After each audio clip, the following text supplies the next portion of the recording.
Hi everyone, good evening and welcome back to my cozy lifestyle. Evenings in the kitchen feel very different from mornings.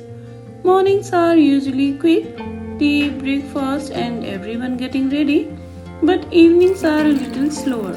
Today, I decided to make a simple creamy vegetable pasta for dinner. For this, I take some cashews and a few dried red chilies and soak them in hot water. This softens them nicely so they blend easily later.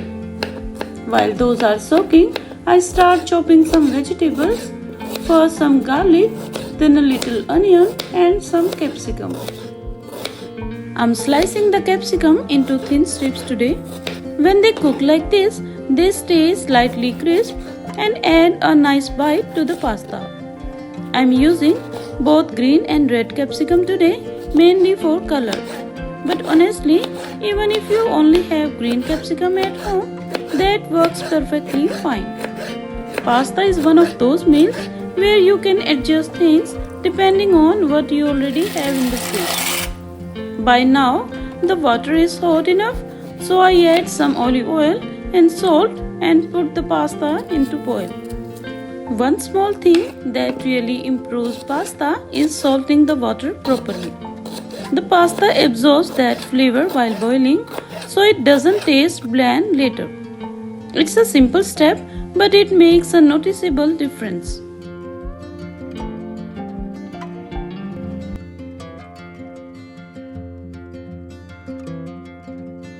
For creamy sauce base, I have taken dried red chilies, some milk, onion, some capsicum, some tomato, paneer, garlic and some soaked cashews.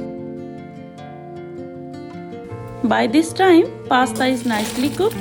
I always like saving a little pasta water before draining. That starchy water actually helps the sauce mix better with the pasta later. It's one of those small cooking tricks that really helps.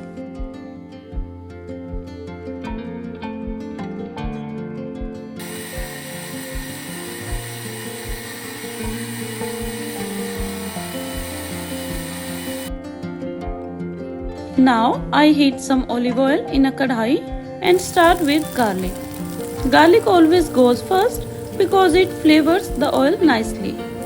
As soon as it becomes fragrant, I add the onions. After the onions soften slightly, the capsicum goes in.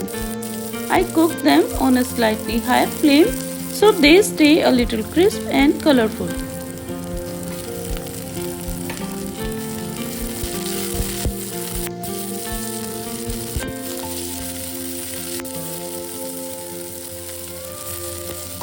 Next, I add some sweet corn. Corn works really well in creamy pasta.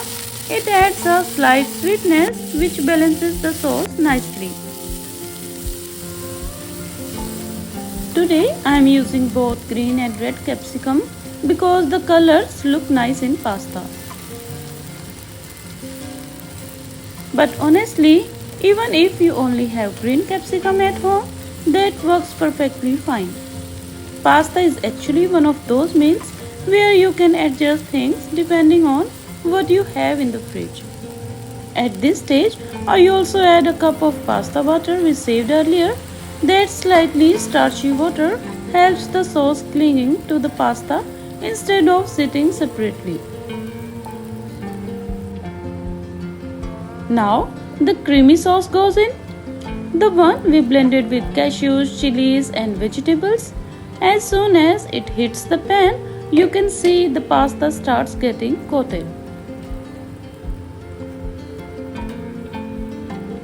I give everything a good mix and then cover it for a few minutes so it cooks gently. Those few minutes really helps the flavors settle down. And the nice thing about this sauce is that it becomes creamy without feeling too heavy. If you ever feel the pasta is getting too thick, you can always add a splash of milk or a little more pasta water. That usually brings the consistency back to a nice creamy texture. Now, for the final flavors, a little oregano, some chili flakes, and a spoon of pizza pasta sauce. These small seasonings really wake up the pasta. I always taste once at the end and adjust the salt if needed. Once everything is mixed properly, the pasta is ready.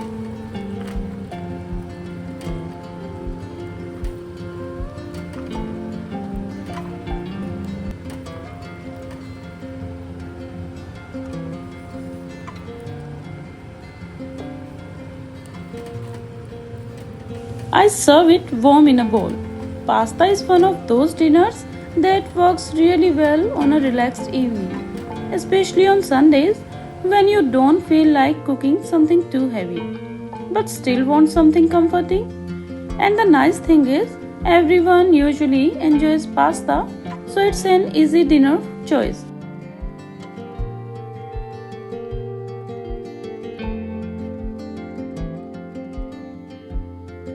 And while I was finishing dinner in the kitchen, my daughter decided to make brownies today. So suddenly, the kitchen had two things happening at the same time: dinner on one side and baking on the other. She starts by slicing some almonds into thin strips. Nuts always add a nice texture to brownies. Then she takes some butter and adds a brownie mix.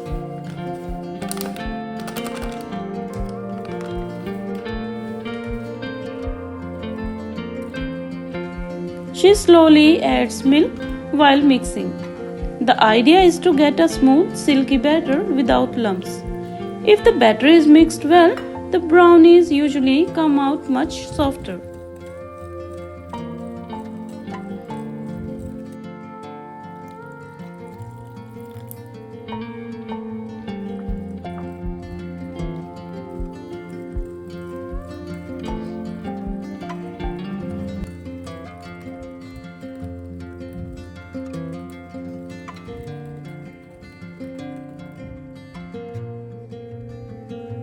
Once the batter is ready, she adds chopped cashews and some black raisins.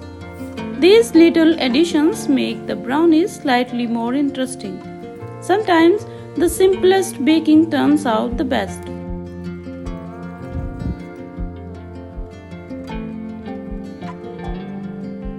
The batter goes into a cake tin lined with butter paper. She taps the tin gently on the counter. That helps the batter spread evenly and removes air bubbles.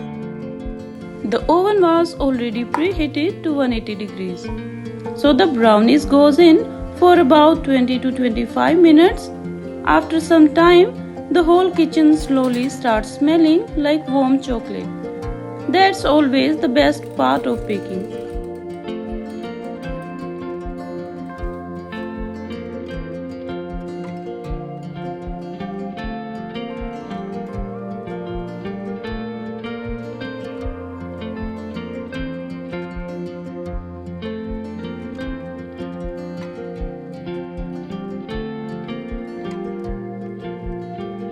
To check if it's ready, she inserts a toothpick in the center. When the toothpick comes out clean, the brownies is perfectly baked.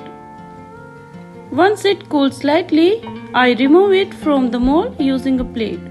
Then we cut it into pieces. The inside turns out soft and moist. So, dinner today was creamy vegetable pasta and warm brownies afterwards. Sometimes evenings in the kitchen turn into these small little moments. Nothing complicated, just cooking, baking, and spending time together. And now the kitchen slowly becomes quiet again. Dinner is done, dessert is done, and everything feels settled. If you enjoy these simple kitchen evenings and home cooking moments, you can subscribe to the channel. I'll see you in the next video. Until next time, keep smiling and bye-bye.